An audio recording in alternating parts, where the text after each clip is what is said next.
नमस्कार स्टूडेंट्स। हिंदी में हमारा 4th चैप्टर चल रहा है। उसके 2 पार्ट हमने पढ़े, अब हम तीसरा पार्ट पढ़ेंगे। लेखक ने 3 व्यक्ति से पूछ लिया था कि हमारा देश उन्नति क्यों नहीं कर रहा था और तीनों ने अलग अलग आंसर दिया था। अभी लेखक अपने निकट के एक चौथे व्यक्ति के पास जाते हैं। चौथा व्यक्ति एक बड़ी वृद्धा स्त्री थी। जैसे तीसरी व्यक्ति स्त्री थी, वैसे ये चौथी व्यक्ति थी लेकिन वो वृद्ध थी। वे संसार में प्रसिद्ध थी, मतलब वो फेमस लेडी थी। मेरे कुल से उनका बड़ा प्रेम था, मतलब उनके फैमिली से उनका अच्छा खासा रिलेशन था। मेरी पितामही मतलब दादी तुल्य थी। तुल्य मतलब जैसे, मतलब दादी जैसी थी। उनको भी मैंने तंग किया। आपने तो अपने 40 वर्ष हमारे देश की विविध सेवा में लगा दिए हैं। आपको बतलाना ही होगा कि हमारा क्या दोष है जिससे हमारी उन्नति नहीं होती। लेखक ने उनको पूछा, जिसको वो अपने दादी जैसा मानते थे, कि उन्होंने 40 साल तक हमारे देश में सेवा की थी, अलग अलग संस्था के साथ जुड़े हुए थे और अच्छे खासे सेवा का काम कर रहे थे। तो उनको लेखक ने पूछा कि आप तो 40 साल से हो, आपको बताना ही होगा कि हमारा क्या दोष है कि हम उन्नति नहीं करते ऐसे। थोड़े में ही उनका उत्तर था कि तुम लोगों में उदारता नहीं है। विस्तार से उदाहरण दे देकर उन्होंने बतलाया कि भारत में लोग दूसरों को आगे नहीं बढ़ाते हैं। उदारता नहीं है, उन्होंने ऐसा क्यों कहा? क्योंकि हमारे देश की सिस्टम है कि हम कुछ करते हैं, अगर हमसे आगे कोई निकल जाए तो वो हमें अच्छा नहीं लगता है। और हमें पता है कि ये व्यक्ति इतना कैपेबल है कि हमसे आगे निकल सकते हैं, तो हम उसको आगे जाने नहीं देते हैं, ऐसा इनका कहना है। स्वयं को ही आगे रहना चाहते हैं। गुणी नवयुवकों को अपनी योग्यता दिखलाने का मौका नहीं देते हैं। हाँ, यहाँ पे ऐसा ही कहा कि भारत के लोग कैसे हैं कि खुद को ही आगे बढ़ाना। अगर कोई नवयुवक है, गुणवान है, वो अच्छे खासा उसके नॉलेज है, तो भी उसको आगे जाने की योग्यता दिखाने की हम नहीं देते हैं, उसको मौका ही नहीं देते हैं कि वो अपना विकास कर सके। उनके मरने के बाद उनका काम ही खराब हो जाता है। कभी क्या होता है कि कभी कोई ऐसे अकस्मात हो जाता है, कुछ हो जाता है, तो फिर अगर उनके मृत्यु हो जाती है तो उनका काम खराब हो जाता है। वास्तव में वृद्धा की बातें ठीक थी। अंत तक पिता पुत्र को घर का काम ही नहीं बतलाता।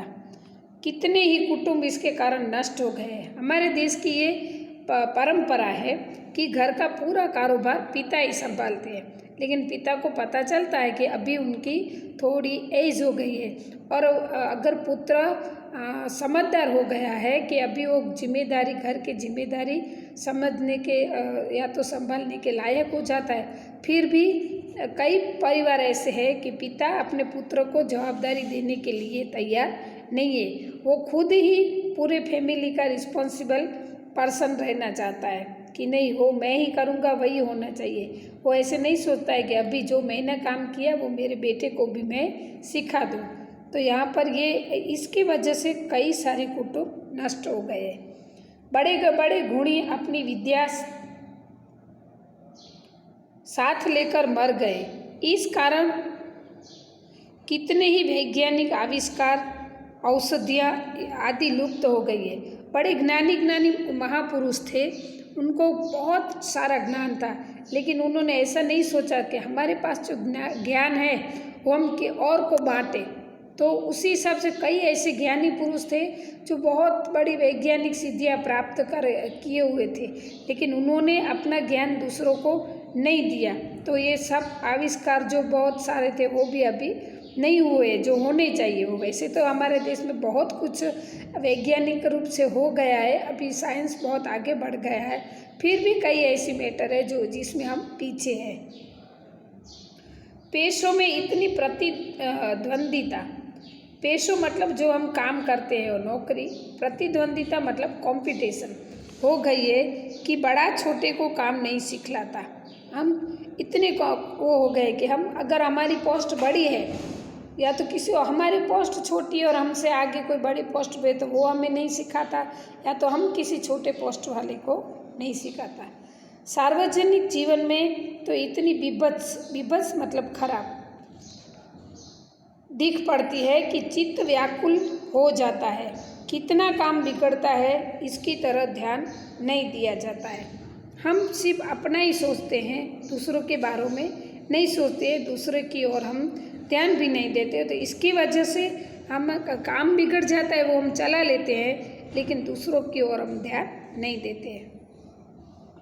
सारांश यह है कि ठीक समय से उपयुक्त काम न उठाकर और अपने काम में गर्व न रखकर उसके करने में दूसरों के प्रति अपनी जिम्मेदारी को न अनुभव कर, अपने काम की एक एक तफसील को समझकर उसमें दत्तचित होकर परिश्रम के साथ उसे स्वयं न कर और उदारता के साथ उसे दूसरों को न सिखाकर हम अपना नाश करते हैं। स्टूडेंट, इतने में ये चार आंसर आ गए हैं कि हम अपने काम में गर्व नहीं करते हैं, अपनी जिम्मेदारी नहीं समझते हैं, हम आलसी है, ठीक है। और हम ये जो चार ने जो आंसर दिए हैं उसमें ये कि उसमें हम क्या करते हैं कि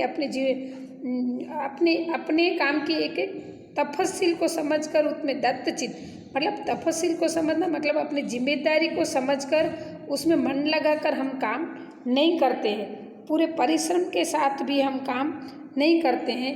इसलिए हम अपना भी नाश करते हैं और दूसरों का भी नाश करते हैं।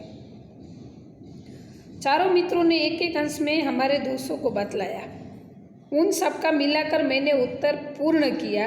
यदि और भी सूत्रवत सत्य कोई जानना चाहे तो मैं कहूँगा कि हम नागरिक कर्तव्यों और अधिकारों को भूल गए हैं। लेखक ने इसका तालमेल लगाया चारों का आंसर को मिलाकर, और लेखक कहना चाहते हैं कि हम जिस देश के नागरिक हैं तो नागरिक के जो कर्तव्य है वो कर्तव्य और अधिकारों को हम भूल गए हैं। बड़े से बड़े नेता के होते हुए भी हम साधारण जन उनमें कोई लाभ नहीं उठा सकते हैं। हम उनकी मूर्ति की स्थापना करते हैं, उनका जय जयकार पुकारते हैं और इसी में अपने धर्म की इतिश्री मतलब अंत समझते हैं। हम क्या मानते हैं कि हमारा क्या धर्म है, बस नेता को इलेक्शन में खड़े हैं नेता, उसको वोट देकर उसको अपना लीडर बनाना, फिर उसकी जय जयकार करना, और उसमें ही हमारे धर्म और हम उसमें अंत समझते हैं। हम उनके अनुसार चलते नहीं, आदेशों के अनुरूप अपने जीवन का संगठन नहीं करते हैं। यही कारण है कि हम वहीं के वहीं हैं। हम कई अच्छे नेता हैं तो वो हमें बोलते हैं कि हमें देश के विकास के लिए ये करना चाहिए, तो हम सिर्फ उनकी बातें सुनते हैं, उसके अनुसार चलते नहीं है। और उनके आदर्श जो है और उनके आदर्श और आदेशों को हम अपने जीवन में नहीं उतारते, इसलिए हम उसी कारण से हम वहीं के वहीं हैं, हम आगे नहीं बढ़े हैं। संसार वेग में चलता जा रहा है, हम तटस्थ है। वेग मतलब दौड़, पूरी दुनिया विकास के पथ पर दौड़ती जा रही है, लेकिन हम तटस्थ है मतलब हम वही के वही हैं। सामने सब कुछ है जो आकर हमारा काम कर दे। दूसरा क्या कर सकता है जब हम खुद नहीं करना चाहते? हम ऐसा सोचते हैं कि सब कुछ सामने है लेकिन कोई आके कर दे, लेकिन लेखक का कहना है हम खुद अगर हम अपना काम नहीं करते तो दूसरे पर क्यों आशा रखें। ऐसे यदि हम ख्याल रखें कि देशभक्ति केवल व्याख्यान में देने में नहीं है किंतु ठीक तरह से काम करने में है। हम ऐसे बोलते हैं कि मैं ये देशभक्त है, मैं देश के लिए ये कर सकता हूँ वो कर सकता हूँ, तो लेखक का कहना है सिर्फ कहने में देशभक्ति नहीं है। अगर कहेंगे नहीं तो चलेगा, लेकिन देश के लिए कुछ काम करके दिखाएंगे तो वो सच्ची देशभक्ति है। यदि हम यह अनुभव कर सके कि हम कर्तव्य ठीक प्रकार कर रहे हैं तो हम किसी भी देशभक्त से कम नहीं है। ऐसा जरूरी नहीं है कि देश के लिए मर मिटना, आंदोलन में जुड़ना, जेल में जाना वही देशभक्ति होती है। अगर हम देश के लिए अपना धर्म निभाएंगे, अपने कर्तव्य का पालन करेंगे तो वही हमारी सच्ची देशभक्ति होती है।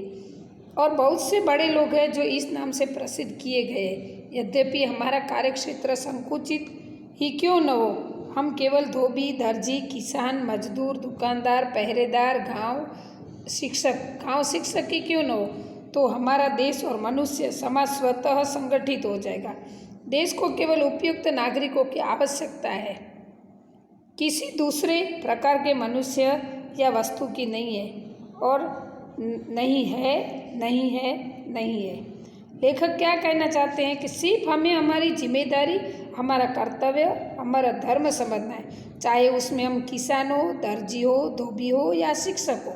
अगर ये देखो यहाँ पे उपयुक्त मतलब लायक, हम जिस लायक हैं, जिस काम के लायक है, वो काम अगर हम कर्तव्य और ईमानदारी से करेंगे तो भी हमारा देश बहुत कुछ कर सकता है और किसी दूसरों से हम कम नहीं है। मतलब हम भी दूसरे देश की तरह आगे बढ़ सकते हैं। स्टूडेंट, आपको ये लेसन अच्छा लगा होगा। अभी आपको याद रखना है कि एक प्रश्न के 4 उत्तर किसने और क्या कौन कौन से दिए, तो ये आप याद रखना और समझना।